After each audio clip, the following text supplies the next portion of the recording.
मध्य प्रदेश के छतरपुर में 21 अगस्त को हुए पथराव और बुलडोजर कार्रवाई को लेकर समाजवादी पार्टी का एक प्रतिनिधिमंडल छतरपुर पहुंचा था और वहां पर लोगों से बातचीत की, अधिकारियों से बातचीत करके एक रिपोर्ट तैयार की है। क्या कुछ इस रिपोर्ट में तैयार किया है, समाजवादी पार्टी के राष्ट्रीय प्रवक्ता यश भारती जी हमारे साथ में हैं। सर, आप लोग छतरपुर पहुंचे थे, वहां पर आपने किन किन लोगों से मुलाकात की, क्या कुछ निकल कर सामने आया और क्या देखा आपने छतरपुर जाके? देखिए, जो घटना स्थल था कोतवाली, वहाँ मैं गया, जेल में लोगों से मिला जिनको बंद किया गया है, आम लोगों से मिला मैं वहाँ जा कर के, बहुत सारे लोगों से मिला, एडिशनल एसपी, कलेक्टर, पत्रकारों से, आमजनों से, सबसे लगभग मिला। तो जो राय बन कर के निकल के आई वो ये थी कि 21 तारीख को भारत बंद था SC/ST के आरक्षण में क्रीमी लेयर को लाने के लिए। पुलिस प्रशासन का इंटेलिजेंस फेलियर था, वहाँ पे भीड़ अनियंत्रित हुई, उपद्रव हुआ और उसको नियंत्रित करने के लिए लाठीचार्ज किया गया और लोगों के ऊपर कार्रवाई की गई। मुस्लिम समाज का पहले से ही ज्ञापन देने का कार्यक्रम था, FIR दर्ज कराने का कार्यक्रम था, जिसके लिए पुलिस थाना प्रभारी कोतवाली से समय लिया गया था और वो ज्ञापन देने के लिए और FIR कराने के लिए थाने में इंतज़ार कर रहे थे, क्योंकि पूरा स्टाफ पुलिस का जो था वो भारत बंद आंदोलन को नियंत्रित करने में था, वहाँ लाठीचार्ज कर रहा था। थाना प्रभारी देर से आए, बातचीत शुरू हुई, उन्होंने समझाइश दी कि दूसरे प्रदेश का मामला है, मैं FIR दर्ज नहीं कर सकता हूं। मुस्लिम समाज के लोग मान गए, घर वापस जाने लगे। इसी बीच में एडिशनल SP और अन्य प्रशासनिक अधिकारी आ गए। जब उनसे बातचीत करना चाहिए मुस्लिम समाज के लोगों ने उनसे बातचीत करी, तो जो भारत बंद के लाठीचार्ज वाले तनावपूर्ण माहौल से ये लोग आए थे, उसी तनाव वाले माहौल को पूरा उन्होंने स्थानांतरित कर दिया, ट्रांसफ़र कर दिया मुस्लिम समाज के लोगों पे। जो बातचीत करने का तरीका था, जो बॉडी लैंग्वेज थी, वो पूरी तरीके से अपमानित करने वाली, बेइज्जत करने वाली थी। और जो बाहर भीड़ इंतज़ार कर रही थी, उसको लगा कि हमारे समाज के वरिष्ठ जनों के साथ, सम्मानितों के साथ में अपमानित करने का काम हो रहा है, बेइज्जत करने का काम कर रहा है और शायद इनको थाने में बंद भी कर देंगे। वो घबराहट और तनाव देख करके कुछ बच्चों ने, कुछ असामाजिक तत्वों ने, जो भी लोग थे, उन्होंने चप्पल, जूते, और कुछ दिन पहले थाना परिसर की दीवार गिर गई थी, उसको रिपेयर के बाद में जो उसका ईंट पत्थर पड़े हुए थे, उसका इस्तेमाल करते हुए पथराव शुरू कर दिया।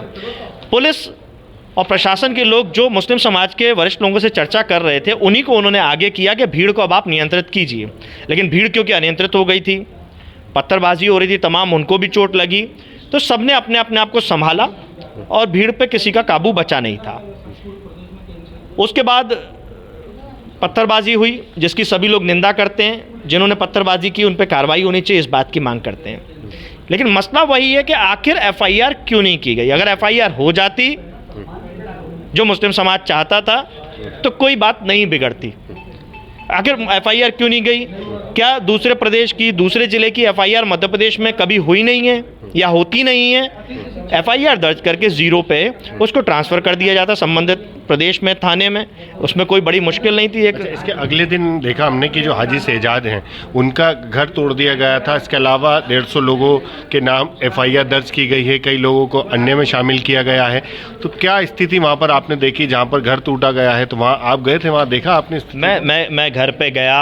शहजाद के घर पे एक छोटे बच्चे की साइकिल टूटी हुई है, गाड़ियाँ टूटी हुई हैं जिसका रजिस्ट्रेशन का पैसा मध्य प्रदेश शासन ने लिया हुआ है, मोटरसाइकिलें टूटी हुई हैं। तो उस छोटे बच्चे की साइकिल का क्या दोष था? वो कौन से अवैधानिक था? क्या वो अवैध थी उसकी साइकिल? जो गाड़ियाँ खड़ी थी वो क्या अवैध थी? जो बच्चियाँ उस घर में रहती थी क्या वो अवैध तरीके से रहते थे? और 1.5 किलोमीटर दूर लगभग तालाब से कैचमेंट एरिया, तालाब कैचमेंट के नाम पे वो तोड़ा गया है कि कैचमेंट एरिया था, वो अवैध निर्माण किया गया। 1.5 किलोमीटर दूर है। आज से पहले तक प्रशासन को कोई नहीं मालूम था कि कैचमेंट एरिया में आता है, ना कोई नोटिस दिया गया था। तो केवल ये पक्षपाती कार्रवाई है। दूसरी बात, उसका मकान गिराना ज़रूरी इसीलिए था प्रशासन के लिए ताकि प्रसिद्धि पाई जाए।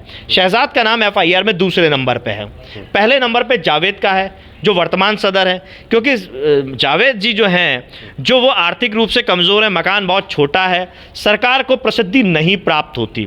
तो प्रसिद्धि पाने के लिए पूर्व सदर शहजाद का जो मकान बड़ा था, वो बड़ा मकान गिरा करके प्रसिद्धि पाई गई, केवल प्रसिद्धि पाने के लिए और अपनी नाकामयाबी छुपाने के लिए ये कार्रवाई की गई। नहीं तो वैध और अवैध के लिए पुलिस का काम नहीं है। और अपराधी को सजा देने के लिए वैध और अवैध का निर्माण तोड़ने की आवश्यकता नहीं थी। अच्छा, वहाँ पर अभी इस तरह की भी खबरें आ रही हैं कि जिस जगह पर ये पूरा मामला हुआ था वहाँ पर अब पूरी तरह से सन्नाटा पसरा हुआ है। कई घरों में ताले डाल दिए गए हैं, लोग अपना घर छोड़कर चले गए।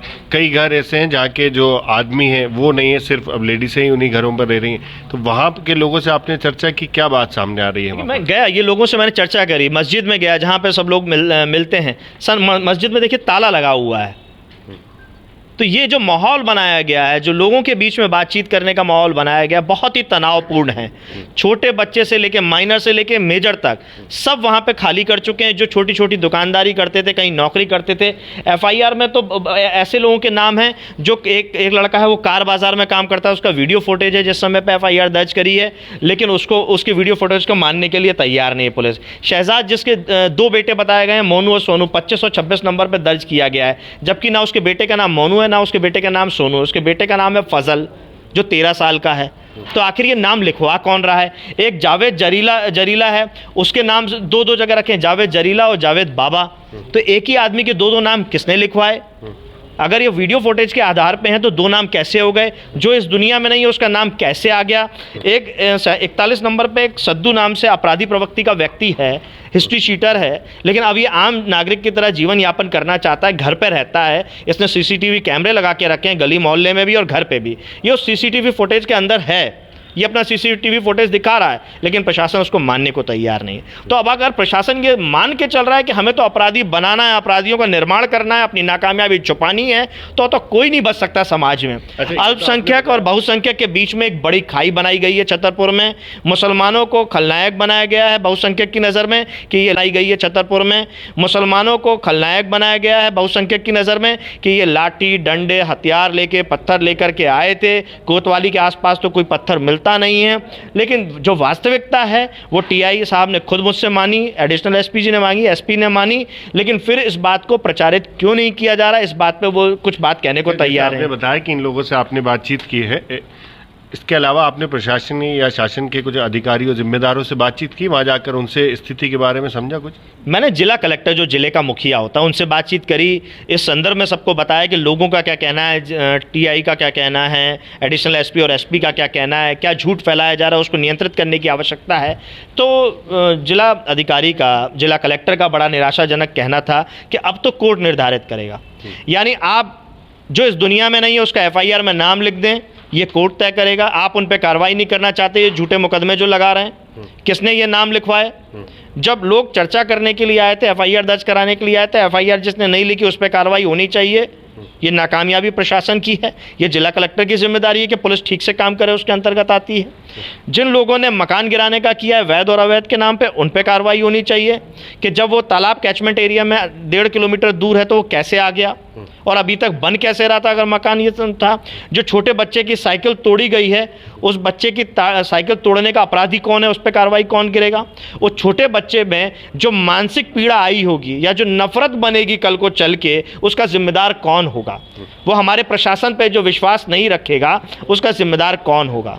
अच्छा, जैसे आपने बताया कि कई तरह की कमियां बताई हैं आपने इस पूरी कार्रवाई में, और कई आरोप भी आपने लगाया कि शासन प्रशासन ने ये गलत कार्रवाई की है। तो इस गलत कार्रवाई को लेकर समाजवादी पार्टी, आप लोग कोर्ट का रास्ता इख्तियार करेंगे?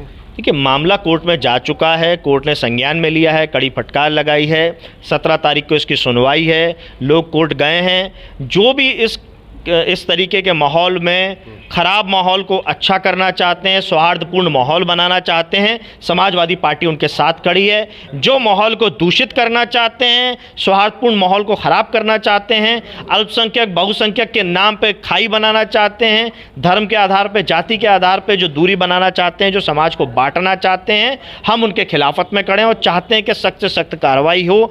ये जो दिखा है छतरपुर के अंदर, जो मॉडल तैयार किया है सरकार ने छतरपुर के अंदर, इसको ख़त्म करने की आवश्यकता है। जो पुलिस और प्रशासन के ट्रेनिंग का हिस्सा है कि कितना भी तनावपूर्ण माहौल हो जाए आपको उसको नियंत्रित करना आना चाहिए। पुलिस और प्रशासन का ये फेलियर है, वो नियंत्रित नहीं कर पाए। अपनी अनियंत्रित भीड़ को या अनियंत्रित निर्णयों को, जो फेलियर है, उसको छुपाने के लिए ये कार्रवाई की जा रही है, लोगों को परेशान किया जा रहा है। वहाँ पे बहुत अत्यधिक भय का माहौल है। ना मुस्लिम समाज के लिए कोई बोलना चाहता है, ना मुस्लिम समाज अपना आगे बढ़ के अपनी बात कर पा रहा है। जो भी बात कर पा रही हैं वो वो कुछ महिलाएं कर पा रही हैं, कुछ बच्चे कर पा रहे हैं, क्योंकि पुरुष पूरी तरीके से घबराए हुए हैं और शहर छोड़ के जा चुके हैं। तो बिल्कुल ये समाजवादी पार्टी के राष्ट्रीय प्रवक्ता हैं यश भारतीय, अपने एक प्रतिनिधिमंडल के साथ में छतरपुर पहुंचे थे, वहां की पूरी घटना की जानकारी ली है, वहां के जिम्मेदार अधिकारियों से बातचीत की है और इसके अलावा जो शहजाद अली खान है जिनका घर तोड़ा गया है उनके परिवार से और वहां के जो आसपास लोग हैं जिन पर इस तरह के पथराव के आरोप थे, जिन पर कार्रवाई की गई, उन सबसे भी चर्चा की है और जो पूरी रिपोर्ट तैयार की है उसमें ये बात इनका कहना है कि ये पूरी तरह से शासन और प्रशासन का फेल्यूर था और उन्होंने जिस तरह से कार्रवाई की है इसमें नफरत लोगों के प्रति आपस में एक दूसरे से बढ़ेगी, इस तरह से भय का माहौल वहां पर नहीं होना चाहिए। भोपाल से TV9 मध्य प्रदेश छत्तीसगढ़ के लिए आमिर खान।